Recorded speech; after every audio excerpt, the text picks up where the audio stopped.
Don't you miss the sweet slumbers you fell into as a child? Neend app helps you recreate that magic with well-crafted, exclusive sleep stories, guided meditations, and calming music to lull you into the restful sleep you need.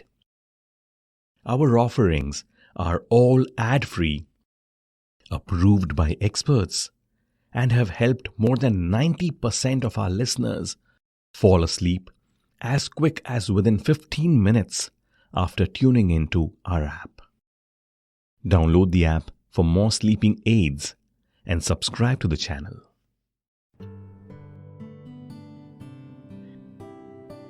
Hi, I'm Kshitij, and I'll take you on a narrative tale of two individuals who bond via food and cooking in this dramatic fiction written by Uma Swaminathan.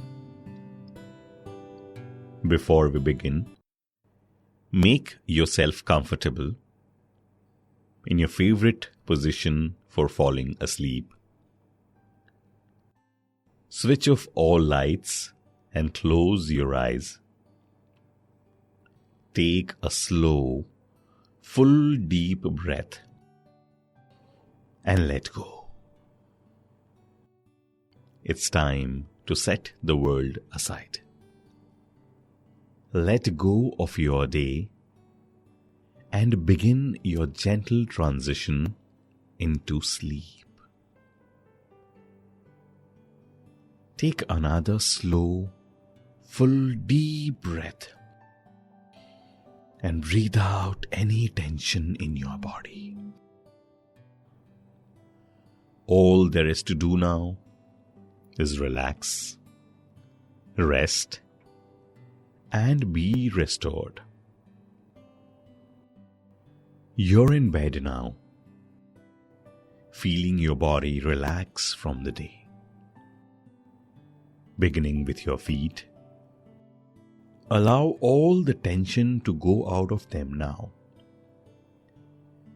They've worked hard for you all day and deserve a rest.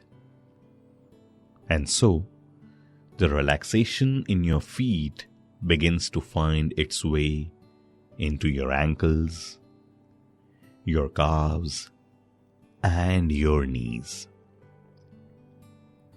And now relax your upper legs, your hips, and feel this relaxation flowing up into your abdomen and lower back and your upper back and chest.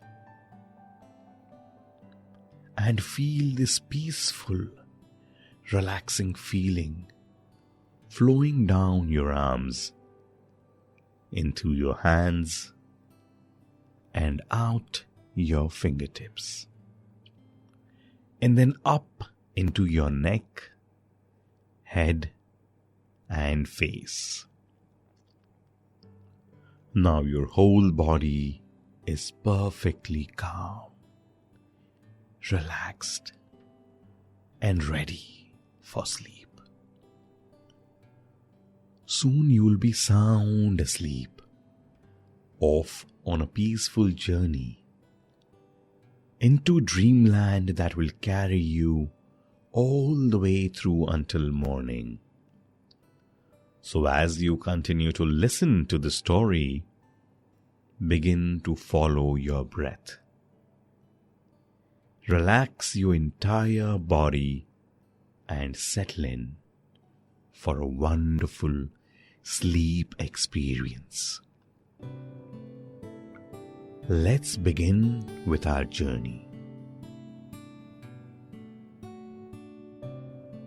I recall how much I despised the idli that my mother used to make for me.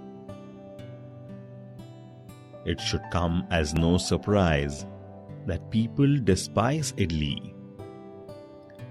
Idli is a dish that not many people enjoy. But I was this 15-year-old kid who despised idli at school because it tasted like limestone to me. When I was a teenager, I was really choosy. Most of the meals I used to enjoy were unhealthy. Chocolate, biscuits, and fries were always on my mind. There's also ice cream on occasion. I hated idli, so my mother stopped preparing them. Then I went to college and moved away from home. I was living in my college dorm. My dorm canteen does not provide non-vegetarian food. Now, I am someone who eats meat virtually every day. It was a letdown. It is not, however, the end of the world. I can't dictate what I want in the canteen, unlike at home. I can't just ask for a dosa or a puri anytime I want them, because every college dorm will follow a menu in which they will deliver a specific food on a specific day. And idli is served on alternate days for both breakfast and dinner. That means 3 breakfasts and 3 dinners every week. I didn't like my dorm from the start after seeing that menu. I don't want to eat idli, but I didn't have much of a choice. I considered skipping a meal, but I was starving. I am not even going to elaborate on how terrible that idli was.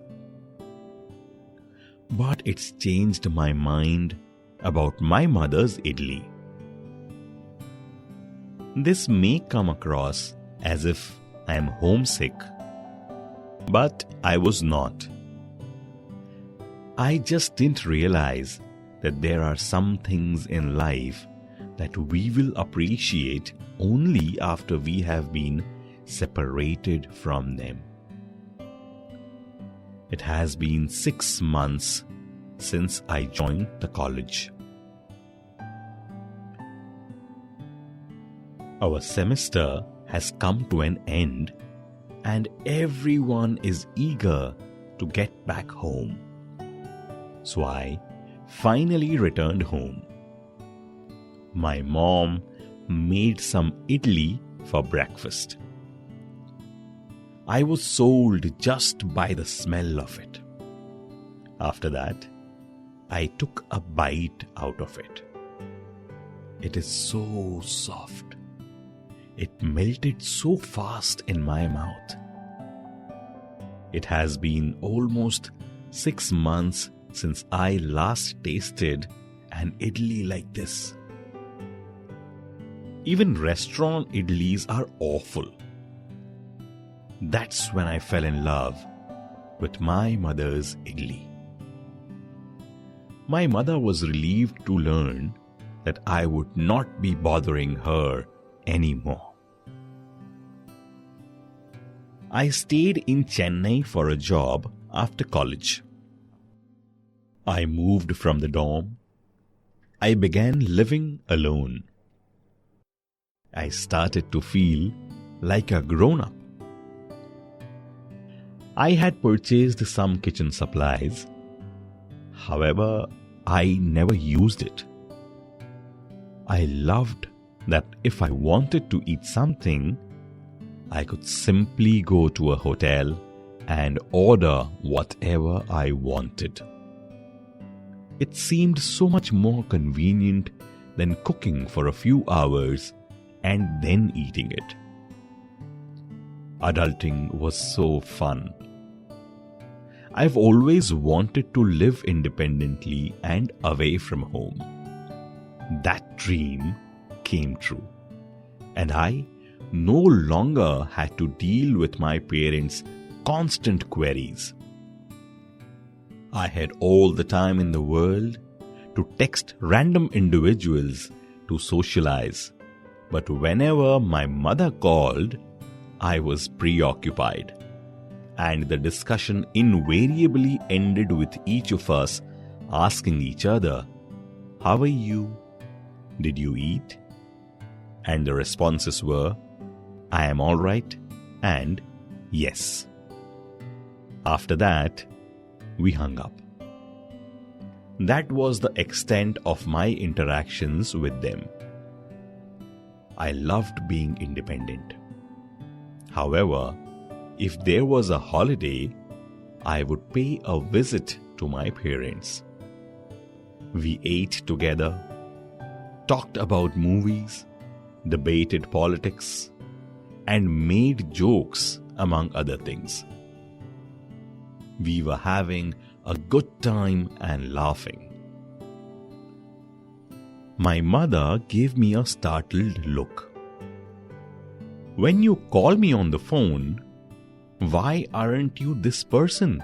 she inquired. That was a question to which I had no answer. I simply laughed it off and went on with my jokes. But when I returned to Chennai, I intended to do something about it. But I didn't know how. I was back to doing what I was doing before. Everything was going smoothly until the lockdown happened. Everyone had to remain at home. Restaurants were shut down. I had no choice but to use the cooking supplies I purchased. I hurried into the kitchen and examined my cabinets. There was literally nothing. I was not sure what I was going to make. I questioned myself. I thought I'd figure it out halfway into cooking. Then, all of a sudden, a light bulb went off in my head. I was flirting with the idea of making an idli. I looked it up online. I went to YouTube and viewed some videos. Damn, this looks easy, I thought. Fortunately, I had purchased an idli pot, which I hadn't used in years. I cleaned it and placed it on the stove. I bought some flour batter outside the grocery store. I took a ladle full of batter and poured it into the idli mold. Then I added some water and brought it to a boil in the pot as directed. Then I placed the mold on the top of it and shut the lid. After that, I steamed it for 10 minutes. It smelled excellent when I opened the lid. It was the first time I made something other than an omelette or Maggie. I couldn't wait to try it. I took a bite of it. It tasted like baked grease. It made me appreciate the idli made in my dorm. I called my mom. I asked her to show me how to make idli. I told her about what I had done. "What kept you from making dosa?" With a grin on her face, she questioned. "It's a lot easier to make and takes a lot less time," she added. I couldn't think of anything to say. "Well, Ma, it's an idli batter, not a dosa batter. Here, take a look at what's written on the front cover," I said confidently and showed the cover. She chuckled as she looked at me. "So, what's next?" You're going to call yourself a cook just because you can boil some water? She said and started laughing. She then explained that the batter for idli and dosa is the same. She then went on to explain how the batter was made. The rice and dal need to be soaked in water and grind them into a paste to form the batter. After that, the batter was allowed to ferment before adding salt. Only then will you be able to obtain the batter. I felt both embarrassed and amused. It was a tiresome task. I was glad that this batter is available in stores. I gave up trying to make idlis. I cooked dosa as per my mother's suggestion. It was enjoyable and simple. All you had to do was pour the batter into the pan. It's similar to making a pancake. It felt good. I photographed it and posted images of it on every social media platform to showcase my cooking skills. For breakfast, lunch, and dinner, I just made dosas. I ate dosa non-stop for 2 weeks. Any human who consumes anything for more than 2 weeks would surely dislike it. Then I looked up how to prepare chettinad chicken gravy on the internet. While I was scrolling through the article, my mother called.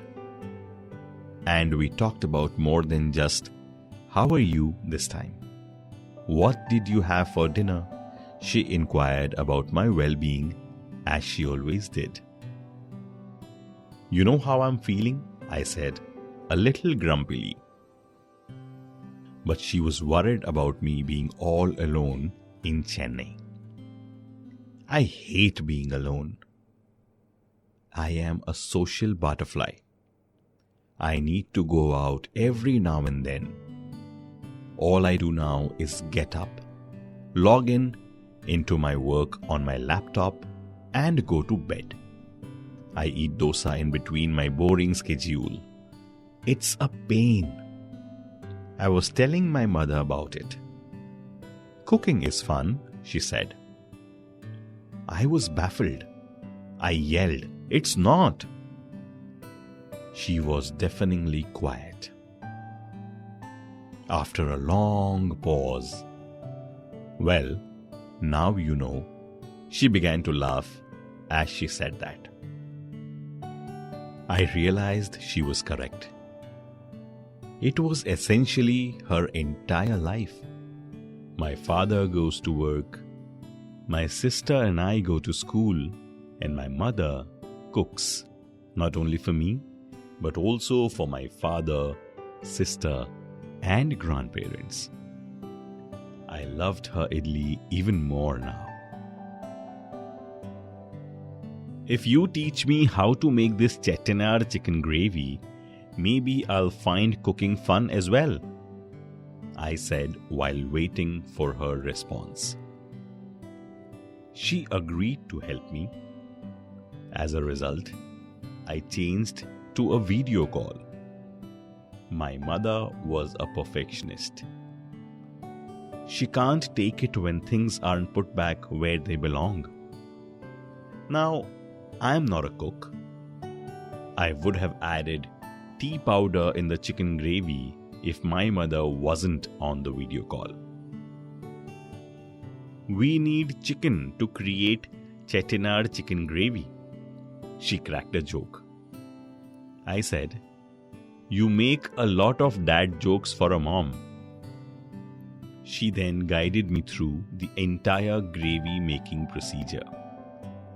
First, she made sure that I had all the necessary ingredients for the gravy.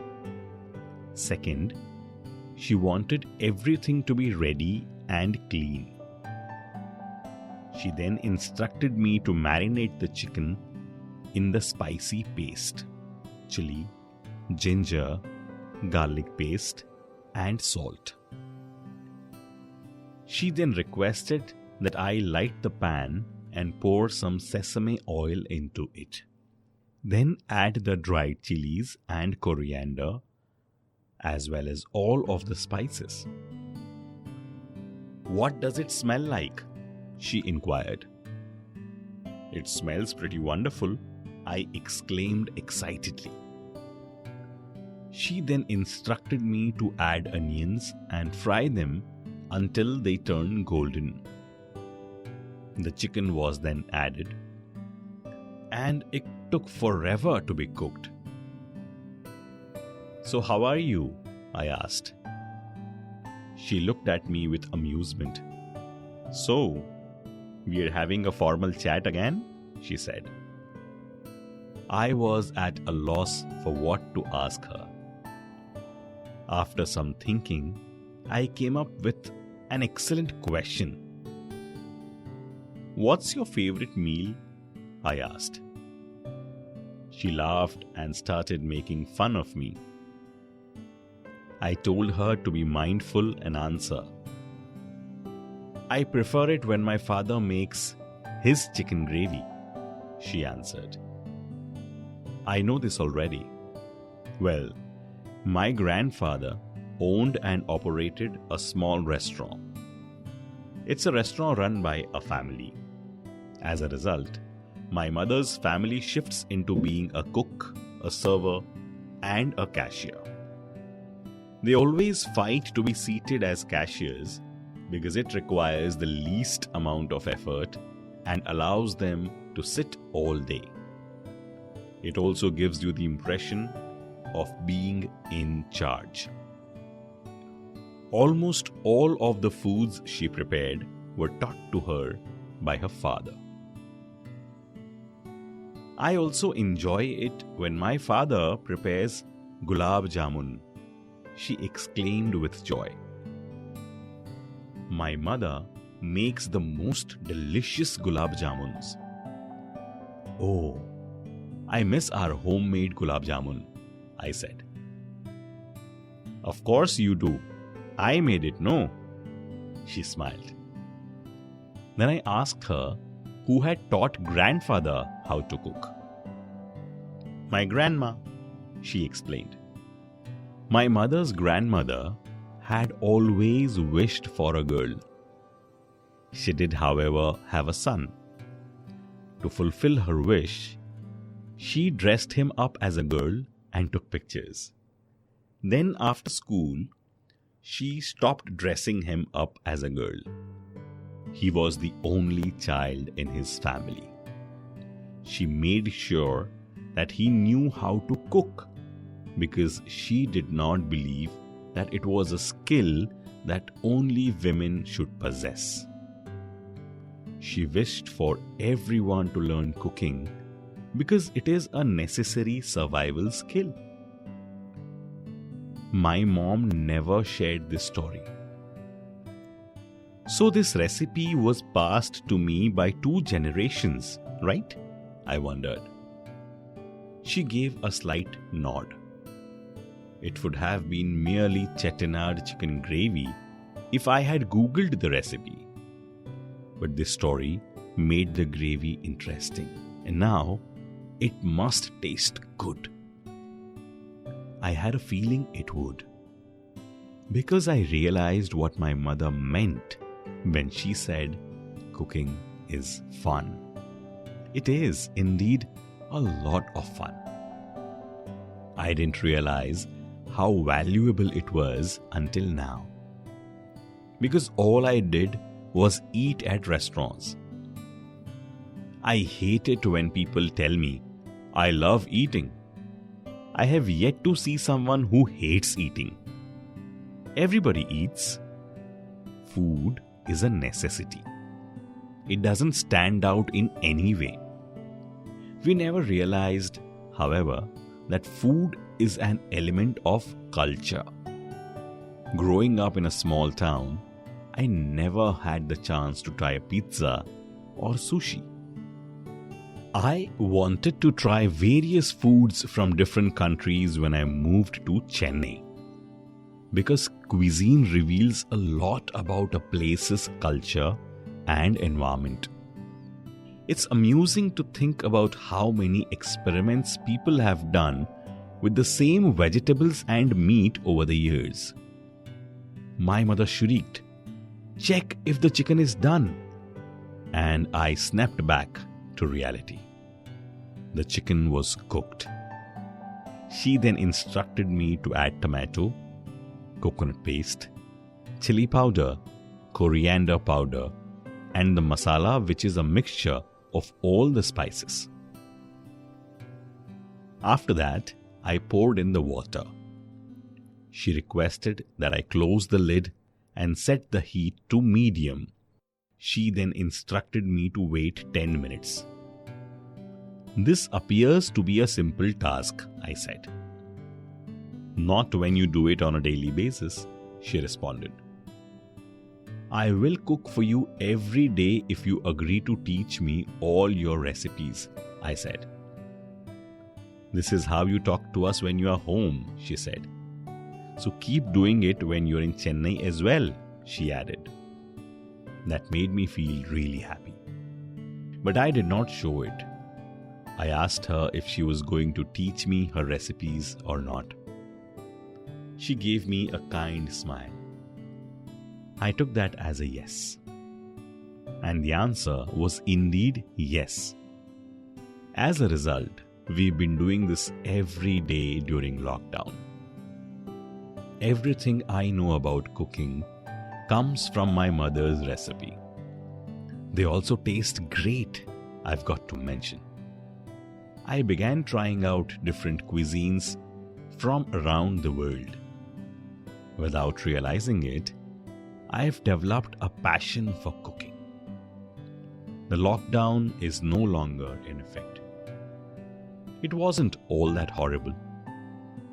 At the very least, I have learned things. Also, my mother and I have something new to talk about. I was looking forward to returning to my hometown because it had been months since I had seen my family. I reached home early. "Today I am going to cook," I announced to my parents. My mother was looking forward to getting some rest. My father and sister were not willing to take any chances. I told them about how I got through the lockdown by myself. After my mother and I pushed them into it, they had no choice but to agree. No one has been allowed into the kitchen. At the eating table, everyone was waiting. "Is it ready yet?" my sister yelled. "Ready!" I retaliated with a scream of my own. After that, I placed everything on the table.